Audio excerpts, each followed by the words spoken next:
Gracias, buenas tardes. Estamos aquí en Soberanía Popular TV como cada viernes, acompañándoles a ustedes y agradeciéndoles por la sintonía. Nosotras pues evidentemente todos los viernes tenemos aquí un compromiso de compartir con ustedes informaciones de interés, informaciones novedosas en el ámbito jurídico. Y ya este compromiso que asumimos de manera felices, contentísimas y sobre todo con muchísima gratitud de Dios que nos permite llegar a cada uno de ustedes y a ustedes por sintonizarnos. Buenas tardes, doctora Marilis Durán. Buenas tardes, querida amiga Rosy Escoto, y a toda la comunidad de Soberanía Popular TV que nos distinguen con su sintonía como cada viernes. Una semana de muchas novedades a nivel legislativo que vamos a poner en conocimiento a nuestros queridos televidentes, tal como es la aprobación ya a cargo del Congreso de lo que es la ley que va a regular el otorgamiento de la fuerza pública a los fines de poder proceder a los embargos y demás medidas que conlleven ya ejecuciones por demás, y que viene a regular y a traer un poco de tranquilidad, vamos a decir, dentro de la sociedad, lo que es la forma y la manera que deberán observar los actores del sistema a los fines de poder ejecutar cualquier sentencia, a los fines de poder realizar todo embargo. Y creo que es un paso positivo dentro de una sociedad organizada que lo que procura no, yo diría, incumplir con las obligaciones puestas a cargo de una de las partes, pero sí que haya una intermediación, y esperamos que los actores que estén a cargo de la ejecución de esto pues también hagan su mejor papel, como es el Ministerio Público. Eso es correcto. Nosotros también aplaudimos y esperamos pues esta ley que ya se haga pues una realidad, porque todos sabemos que hemos tenido muchísimos inconvenientes en estos últimos tiempos, y hablando de embargos irregulares que muchos no compartimos y que lo hemos hablado en otros programas aquí, porque las personas con muchísima ligereza pues tienden a decir que se trata de una ejecución irregular, y cuando lo que estamos hablando es básicamente de que hay muchas veces que no cuentan con la asesoría correspondiente, y por ejemplo resaltando las sentencias en materia laboral que son ejecutores al tercer día, que ciertamente el plazo por lo pronto, mientras no haya una modificación a las disposiciones del 539 del Código de Trabajo, es un plazo bastante breve. Sin embargo, el aspecto de lo que es la fuerza pública, el auxilio de la fuerza pública, pues yo pienso que pudiera venir a aportar y a generar pues algún tipo de medida que pudiera pues tener mucho más controles y tener mucho más prudencia al momento de una ejecución, que ciertamente lo ideal es que las personas que son condenadas o que tienen un título ejecutorio en su perjuicio, lo ideal es que no deben dejar y permitir que lleguemos a una ejecución, pero frente a esa situación pues no nos queda de otra que poder pues auxiliarnos de lo que es la fuerza pública, y sobre todo los ministeriales y los notarios, que son los que se ponen en riesgo con las ejecuciones. No, y también procurar que la medicina no sea peor que la enfermedad en un momento determinado, porque si bien está a cargo del Ministerio Público todo lo que tiene que ver con la parte de la ejecución, no menos cierto es también que esperamos que tampoco esto se constituya en un tercer grado de jurisdicción para aquellos acreedores y personas que están esperando que se les paguen sus acreencias y que dependen de una ejecución para tener su dinero. Es importante anotar que si bien la ley fue aprobada por el Congreso, estamos a la espera de que el Poder Ejecutivo emita el decreto correspondiente para que realmente cumpla con todos los vicios de que sea una ley definitiva para todos los dominicanos. Sí, así es. En el ámbito migratorio dominicano, hace unos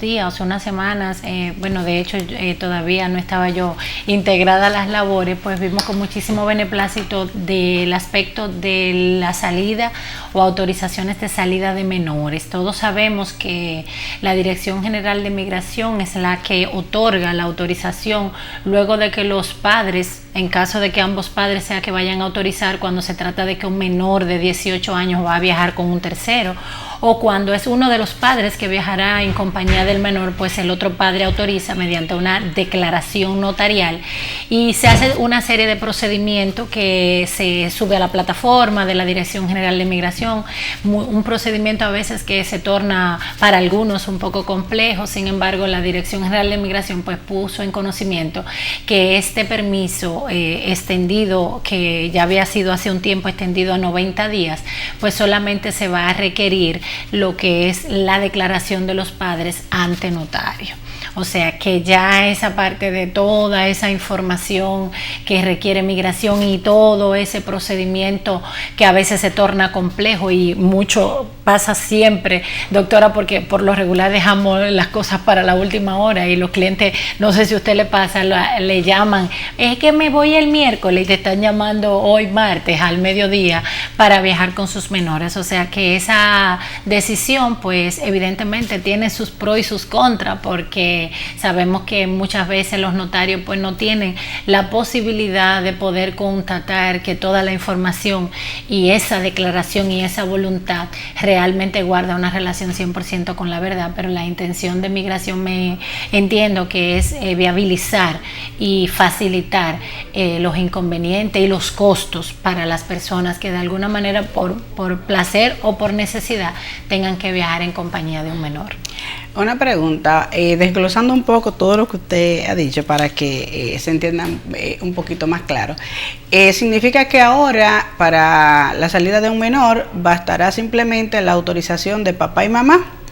Como siempre se ha hecho, obviamente, con las firmas legalizadas por el notario. Entonces, lo que ha variado es la vigencia del permiso. Eso es correcto. Ha variado la vigencia del permiso que ha sido extendido, tanto en la autorización que otorga la Dirección General de Migración como la declaración ante notario, porque solamente podía tener 30 días esa declaración que algunos padres hayan realizado, o sea, que el padre o la madre o ambos padres, cuando se trata de que el menor va a viajar con un tercero, va a tener una vigencia extendida a 90 días. Ok, es decir que entonces ya con ese año que usted va a tener disponible ese permiso de migración, en cualquier momento que se pueda producir el viaje o planificar, pues sencillamente podrá hacer uso. Algo importante, que una vez se utilice ese permiso, no podrá ser reutilizado, sino que es único. Único, sí, eso es una observación importantísima, porque muchas veces, no, pero que el padre se fue fuera del país y yo tengo una autorización que él me dejó firmado, pero si ya ese permiso fue utilizado y subido a la plataforma de la Dirección General de Migración, no podrá ser utilizado aunque esté dentro del periodo del año autorizado. Creo que realmente es un paso de avance, porque hay muchos padres incluso que les resulta muy difícil el tema de la tramitación. Incluso yo como notario les facilito, una vez firman la documentación, pues que ellos mismos vayan a la Procuraduría, lo que tiene que ver con la certificación de la firma y todo lo demás, porque realmente la burocracia que conlleva un permiso para la salida de un menor, que no está mal desde la perspectiva legal para cerciorarse y evitar situaciones de salidas irregulares que traen de por sí mucho desasosiego a la familia dominicana cuando se produce la salida no autorizada de un hijo. Realmente vemos un paso de avance hacia nuestras instituciones y esperamos que también se sigan viabilizando otros procesos que realmente ayuden a que todo esto pues se sigan resolviendo en la menor brevedad posible. Sí, porque la burocracia que molesta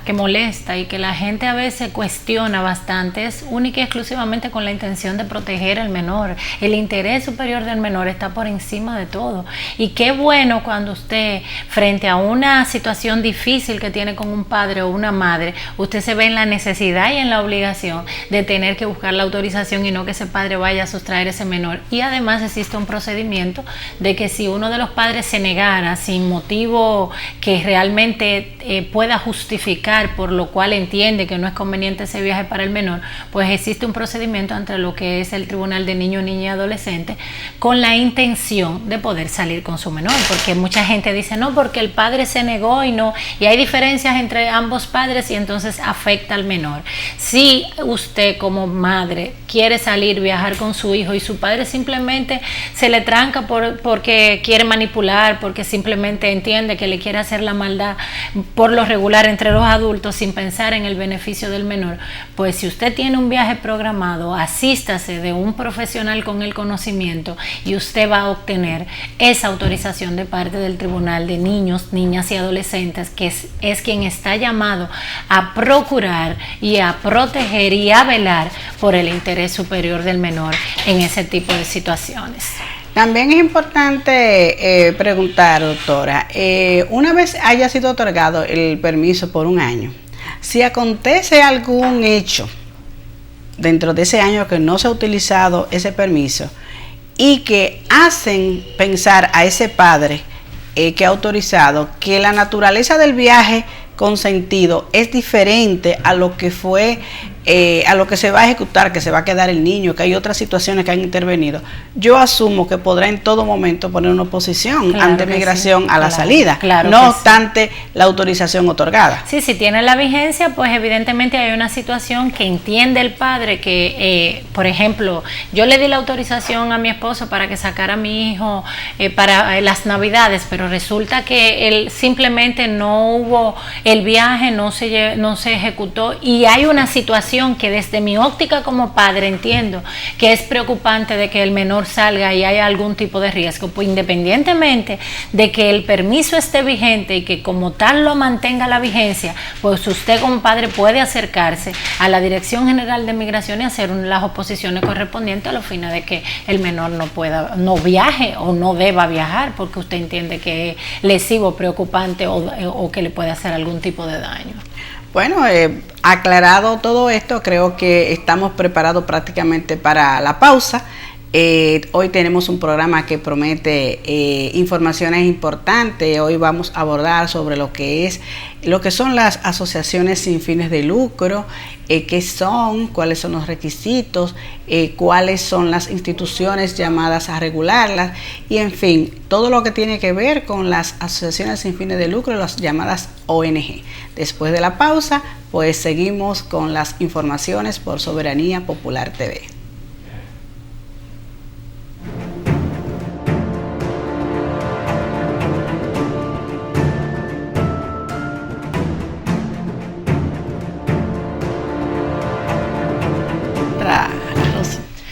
Gracias por mantener la sintonía y hoy vamos a abordar todo lo concerniente a lo que son las asociaciones sin fines de lucro, las conocidas o llamadas ONG, organizaciones que no persiguen fines pecuniarios ni ningún tipo de lucro, y un análisis todo bordeado en el aspecto de las disposiciones de la ley 122-05, ley que fuera promulgada en el año 2005 para el 8 de abril. Básicamente esta ley vino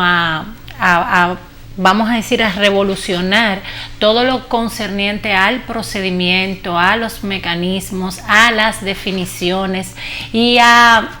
eliminar algunas de esas dificultades que se podían presentar de una forma u otra frente a lo que era la incorporación de las asociaciones sin fines de lucro. Estas asociaciones son las que se organizan mediante el acuerdo, por lo menos de cuando 2, 3 y la ley pone un límite de no menos de 5 personas físicas o jurídicas para desarrollar o realizar actividades de bien social, de interés público con fines lícitos y sobre todo sin fines de lucro. Es muy importante hacer excepción y una clara distinción que toda asociación constituida de conformidad y a la luz de la ley 122-05 es determinante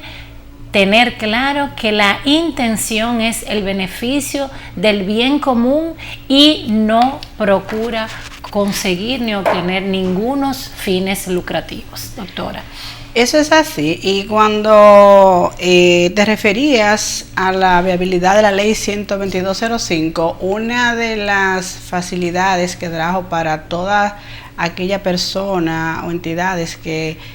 abrazan la ilusión de crear proyectos, de ayudar al país a través de obras de bien social, es que anteriormente lo que regulaba las asociaciones sin fines de lucro era la ley 520 y tenía como componente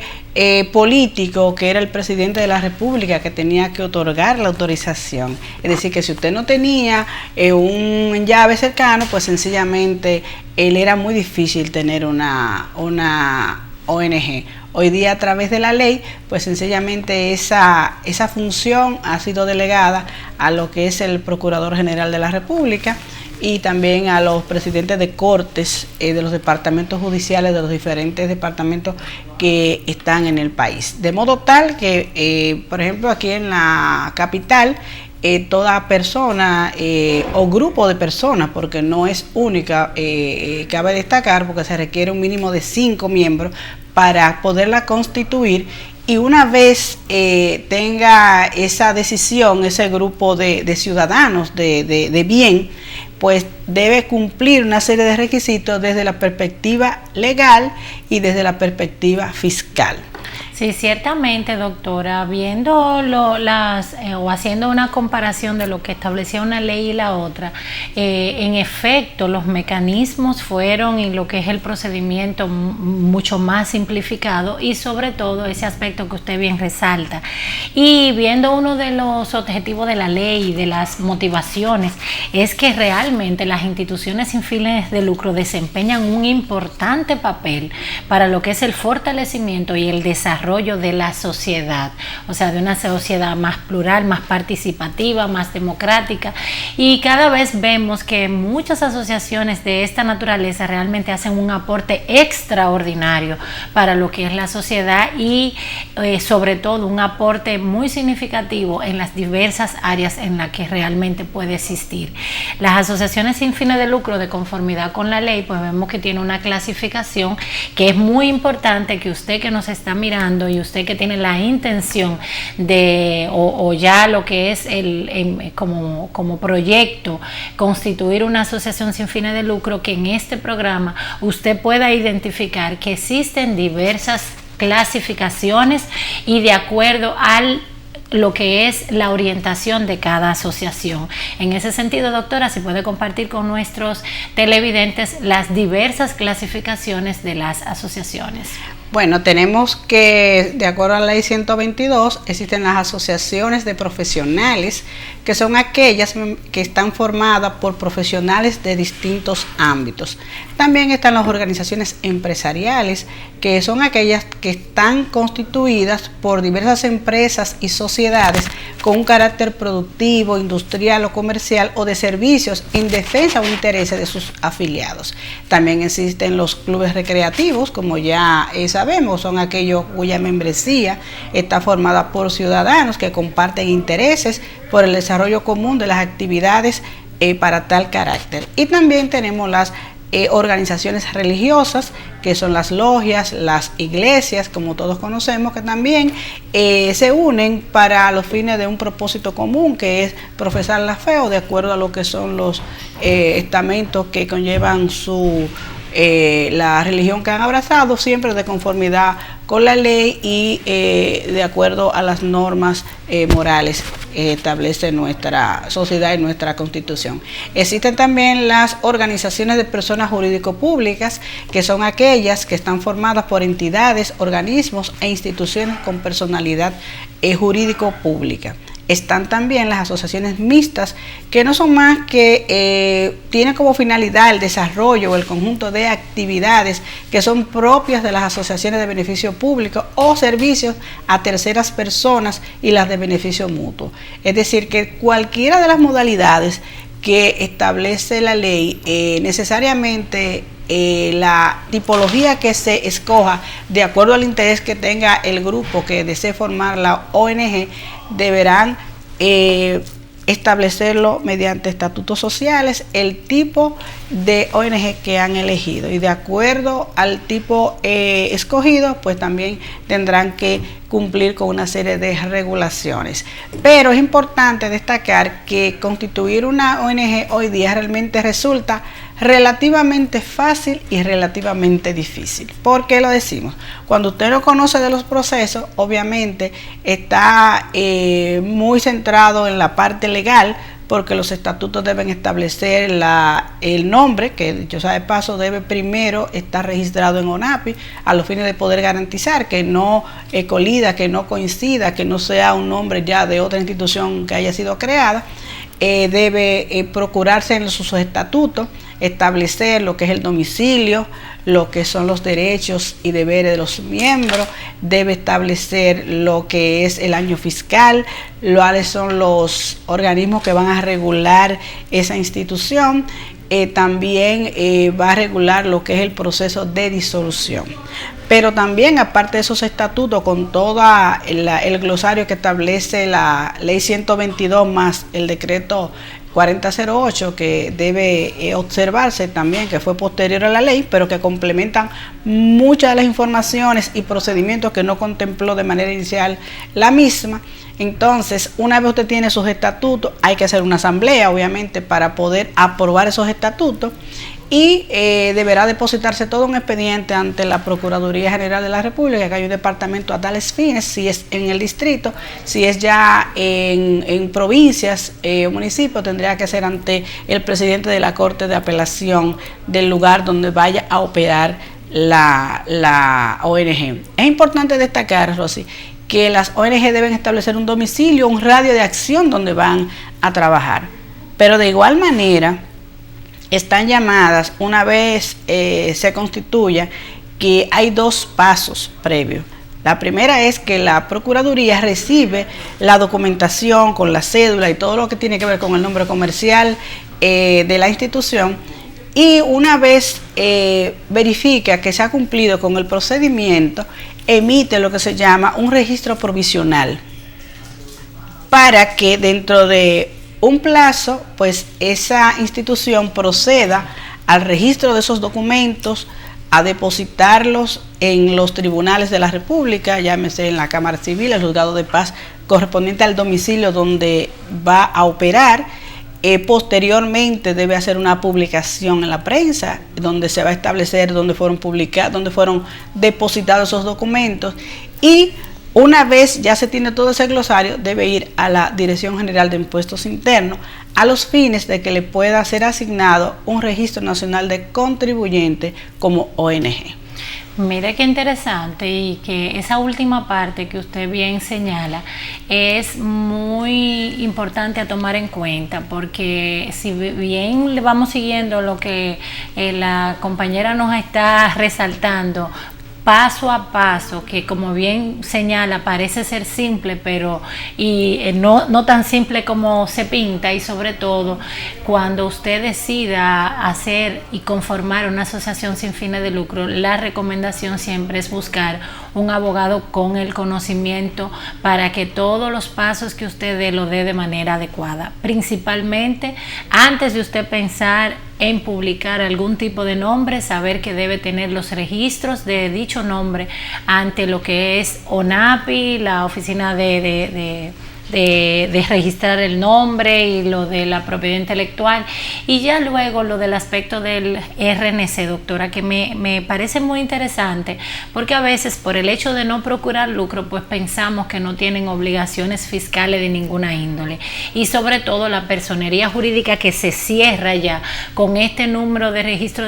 nacional de contribuyente, porque para todo, cualquier tipo de operación que vaya a realizar, procurando evidentemente que no procura lucro de manera personal, pero sí procura ingresos, porque con ello es que puede pues mantener y hacer las gestiones para la cual ha sido creada. Entonces, cuando ya la persona solicita lo que es el Registro Nacional de Contribuyente, ¿cuáles son las obligaciones fiscales a las que se encuentra sometida una asociación sin fines de lucro? Importante esa pregunta. Realmente las ONG están llamadas a cumplir con una serie de deberes fiscales, cual si se tratara de una empresa.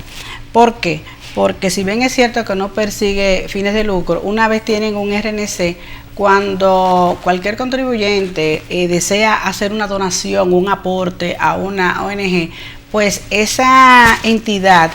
está en capacidad legal y fiscal de emitir un comprobante que pueda válidamente ese contribuyente asumirlo como un gasto para su empresa y no deja de ayudar a lo que es esa institución sin fines de lucro. Pero para esa ONG poder emitir un comprobante hay diferentes categorías, porque no es lo mismo un comprobante para una empresa privada, no es lo mismo cuando se trata de algún aporte para el sector gubernamental, que ya son comprobantes gubernamentales, o cuando se trata de aportes que vienen de sectores que tienen un régimen especial, como sería el de zona franca y otros que establece la ley. Y es importante también destacar con relación a lo que es la parte fiscal, una ONG está llamada a hacer su declaración jurada anual. Está llamada a hacer su declaración mensual de retenciones. Y también lo que tiene que ver con el ITEVIS, que aunque las asociaciones sin fines de lucro están exentas de acuerdo a la ley a este impuesto, hay una serie de requisitos para ello previamente. Cuando hablamos de retenciones, hablamos que las ONG tienen empleados, lo cual implica que deben pagar un salario. Ese salario tiene una retención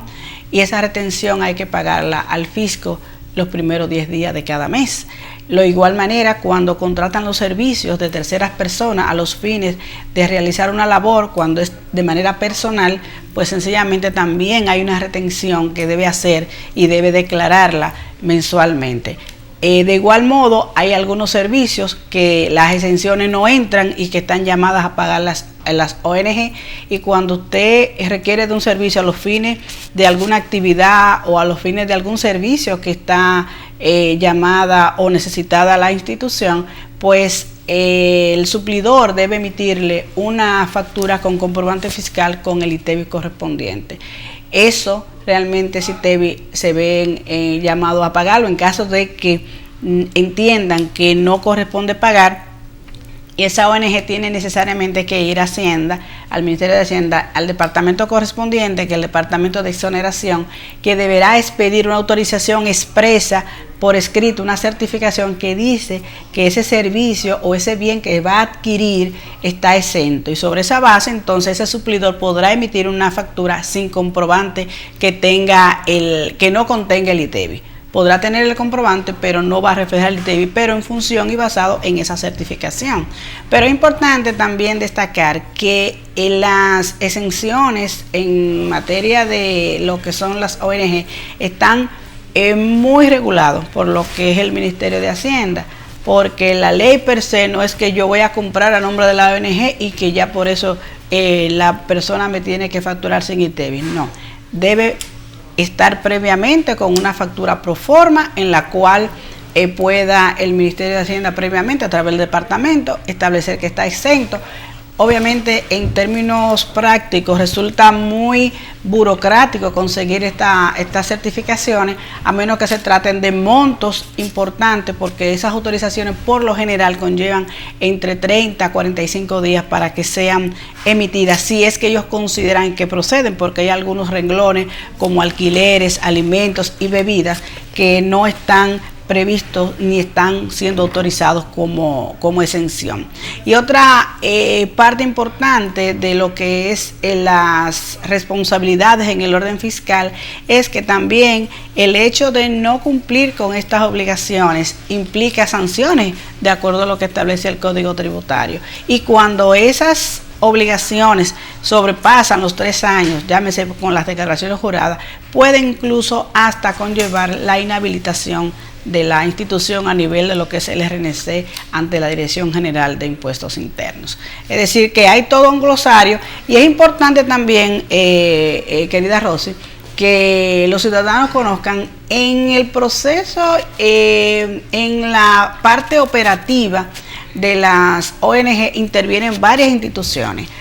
Como hablamos, está la Procuraduría General de la República, desde el aspecto de las autorizaciones y de la regulación de lo que son las futuras modificaciones. Está la DGI, la Dirección General de Impuestos Internos, que es la que está llamada a proveer el RNC y a regular lo que es la parte fiscal. Está también el Centro Nacional de Fomento y Promoción de las Asociaciones sin fines de lucro,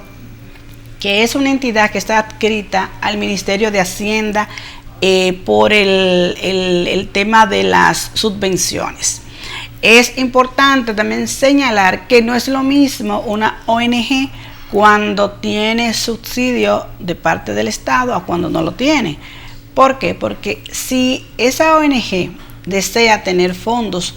públicos, tendrá obligatoriamente que cumplir con una serie de requisitos previamente. ¿Cuáles? Lo primero es que debe estar inscrito en el Centro Nacional de Fomento y Promoción para las Asociaciones sin fines de lucro. Segundo, tiene que estar adscrito al ministerio que corresponda el objeto social de la ONG. Por ejemplo, si es una ONG que tiene que ver con temas deportivos, va a pertenecer al Ministerio de Deportes. Si es una ONG que se dedica a temas educativos, pues va a pertenecer al Ministerio de Educación. Entonces, a través de estos diferentes ministerios,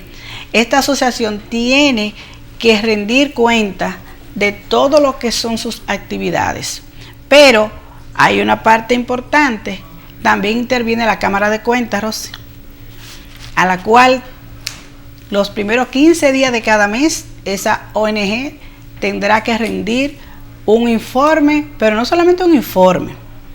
tiene que depositar los cheques, lo que es la relación de los gastos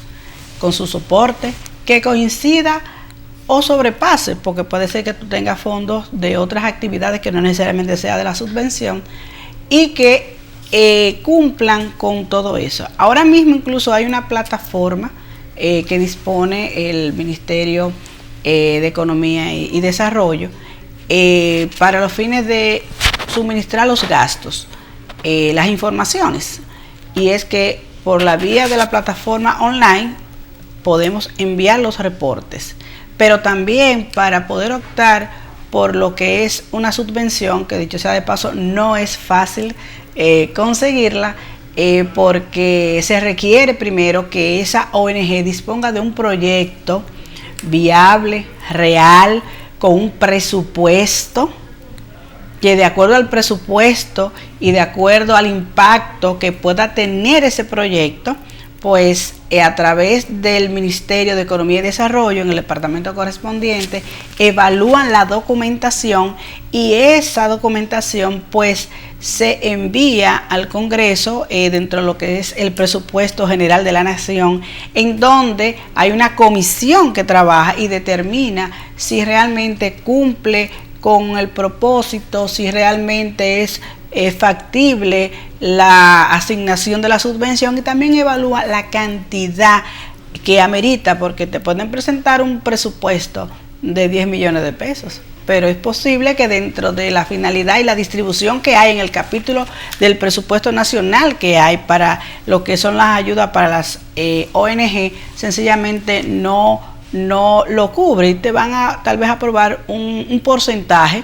Siempre será mucho menor obviamente que el que se presenta, pero siempre está destinado a que esta solicitud esté lo suficientemente evaluada en cuanto a la realidad del proyecto, la viabilidad y también la disponibilidad de recursos. Sí, muy interesante todo el aspecto de, sobre todo cuando ya las empresas, o sea, las asociaciones, disculpando el término, que no guardan ninguna relación con lo que son empresas porque no procuran ningún fines pecuniarios. La intención básicamente es que usted lleve un orden absoluto de a nivel contable de cuáles ingresos usted percibe por dichas, o sea, por donaciones ONGs, por actividades que usted pueda promover como la asociación sin fines de lucro, y si algún beneficio pues por alguna razón, por alguna vía usted recibe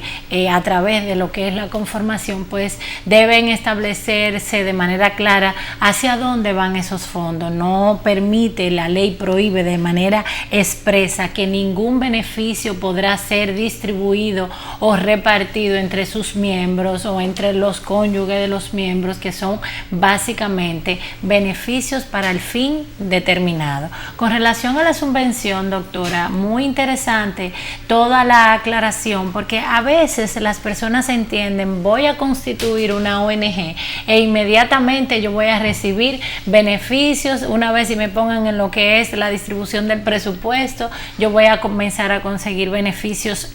subvencionados por el Estado. Lamentablemente, pues hay que cumplir con todos los requisitos y sobre todo poder demostrar que esa finalidad con la cual usted ha constituido, ha incorporado lo que es una asociación sin fines de lucro es una realidad, y que realmente corresponde demostrar que usted va a fomentar y va a canalizar de manera eficiente con esa intención y con esa demostración de que esa fundación, y me imagino que ya debe tener un tiempo realizando labores X determinada, y poder demostrar esa trayectoria que usted ha venido realizando y que le ha dado cumplimiento de manera expresa, de manera real a lo que son los objetivos de las asociaciones sin fines de lucro. Básicamente nosotros pues entendemos, doctora, que así de manera puntual, haciendo como un resumen para que nuestros televidentes intencionados en constituir lo que es una asociación sin fines de lucro puedan tener paso a paso, de manera pues rápida, de cuáles son esos pasos que deben dar previamente para poder hacer una realidad esa intención de una asociación sin fines de lucro. Bueno, como indicamos anteriormente, es importante cumplir con los aspectos de la ley en cuanto a su conformación legal,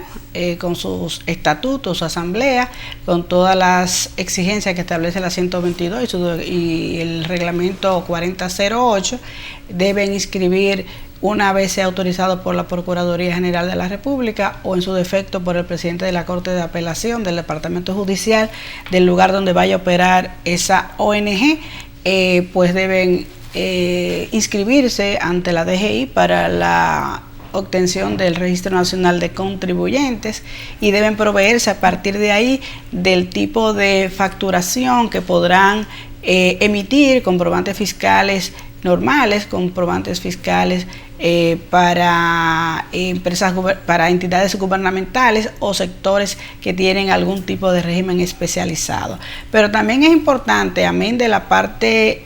legal constitutiva, la parte fiscal, la ley exige, cuando habla de domicilio, no es un domicilio por domicilio, no, ponlo en casa de mi mamá, o mira, ponlo provisionalmente en la oficina tuya. No, las entidades sin fines de lucro están llamadas a tener un domicilio que es donde va a regularse lo que es el radio de acción de la demarcación donde están constituidos, pero más aún también es un domicilio fiscal, porque si usted le pone en los estatutos que va a operar en una dirección y luego usted está operando desde otro lugar, eso también tiene una implicación fiscal desde la realidad que conlleva incluso hasta penalidad, porque usted ha declarado un domicilio fiscal que es donde debe operar y donde la DGI, cualquiera de las instituciones que tienen que ver con las ONG, están en la calidad de hacer una inspección. De hecho, para poder optar por una subvención,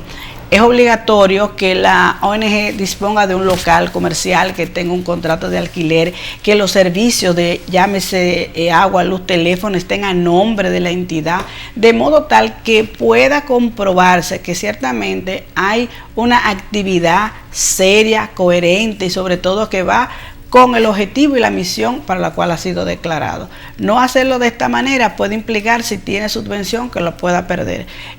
No hacerlo de esta manera implicaría no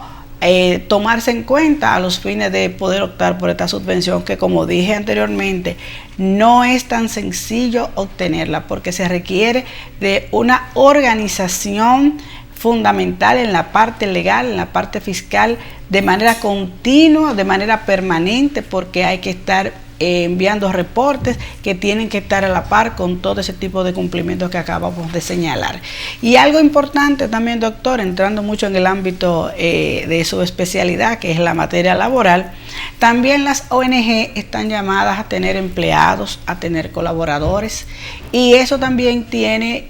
un componente de obligación legal. Sí, en ese sentido, ya así, usted nos dirá qué pasa, que si hay beneficios, si no hay beneficios,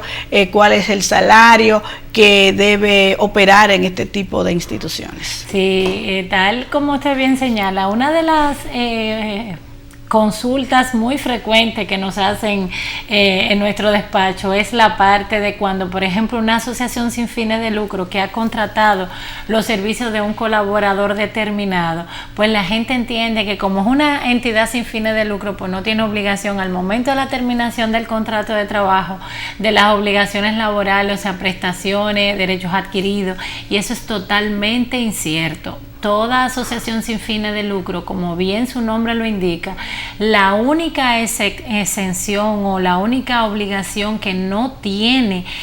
responsabilidad frente a un trabajador es la participación en los beneficios. ¿Por qué? Porque el artículo 223 del Código de Trabajo habla de participación en los beneficios de la empresa. Y como no estamos frente a una empresa que genera lucro y beneficios particulares, pues los beneficios o los ingresos que entran a una asociación sin fines de lucro no son de manera particular absolutamente de nadie, sino de un bien común y no constituye un beneficio. Consecuentemente, la obligación de pago de bonificación, como bien es conocida la participación en los beneficios, pues no le corresponde. Sin embargo, lo que es preaviso, cesantía, vacaciones, a todo trabajador que presta servicio le corresponde, independientemente de la característica o no de si es una asociación sin fines de lucro o una asociación o una entidad que sí lo persigue. De igual modo, también el Comité Nacional de Salario, cuando hace fijación de lo que son los salarios mínimos, también de manera expresa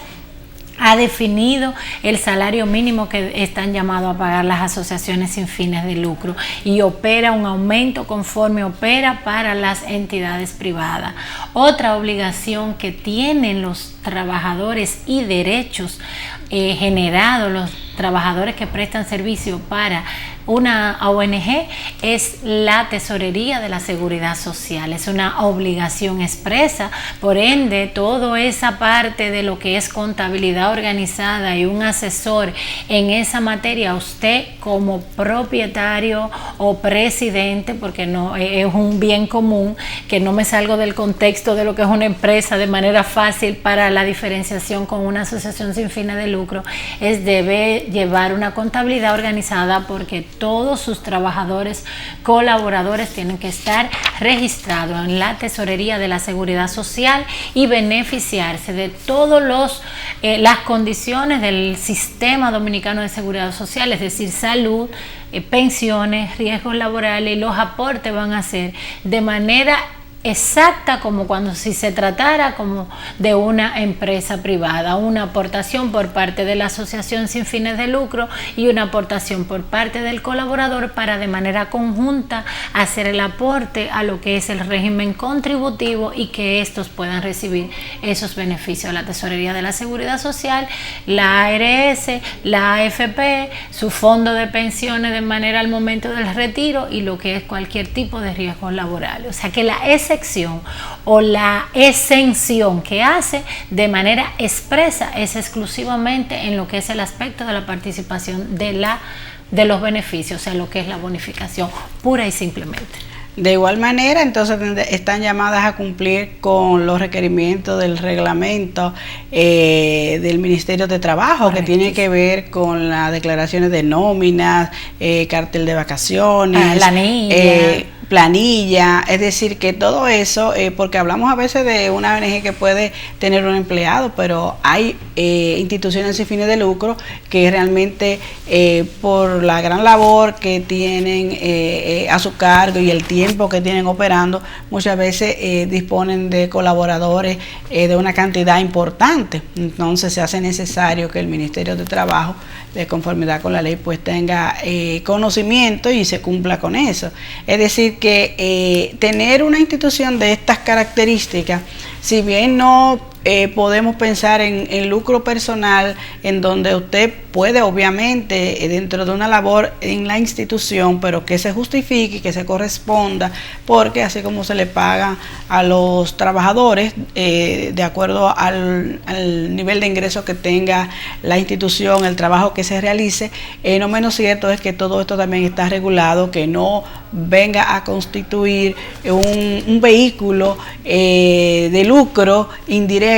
para las personas que las representan. Es importante también destacar que el incumplimiento de todas y cada una de estas obligaciones ponen a cargo de los administradores, de los responsables, de los que están en los consejos directivos de estas entidades, la responsabilidad a título personal. Ellos son solidariamente responsables de lo que tiene que ver con el cumplimiento cabal y las derivaciones cuando son en multas y otros tipos de condenaciones que establece la ley. Es decir, que saludamos y reconocemos la existencia de miles de entidades sin fines de lucro que están en nuestro país, tanto nacional como internacional, y que hacen una labor que contribuyen en gran medida a lo que es el sostenimiento, el desarrollo de nuestro pueblo. Porque cuando una institución lleva a una entidad la construcción de una casa, cuando una entidad contribuye con la educación a través de la prevención en muchos aspectos que necesitamos hoy día, porque el Estado no es suficiente y entendemos que el Estado no es el único responsable de que tengamos un país con todas las infraestructuras que realmente necesitamos. No es el único, es el más responsable, pero los ciudadanos, dentro de ese deber solidario, dentro de ese don de dar, y sobre todo los dominicanos que somos muy dados a ayudar, pues vemos con muy buena tinta, con muy buen sentido lo que establece la ley 122.05 sobre la creación y fomento de las asociaciones sin fines de lucro.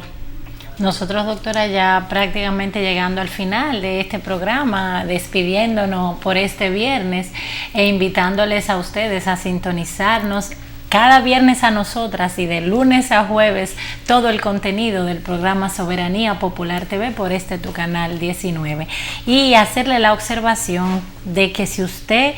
decide constituir una asociación sin fines de lucro y el Poder Ejecutivo puede comprobar que la misma no se está dedicando a lo que son fines no lícitos, puede de manera formal pronunciar un decreto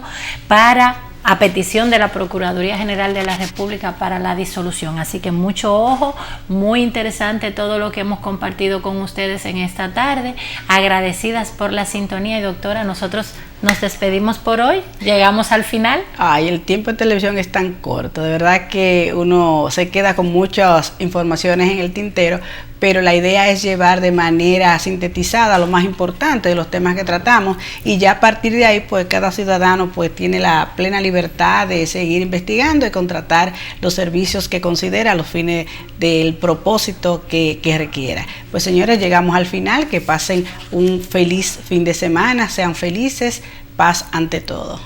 Hasta la próxima.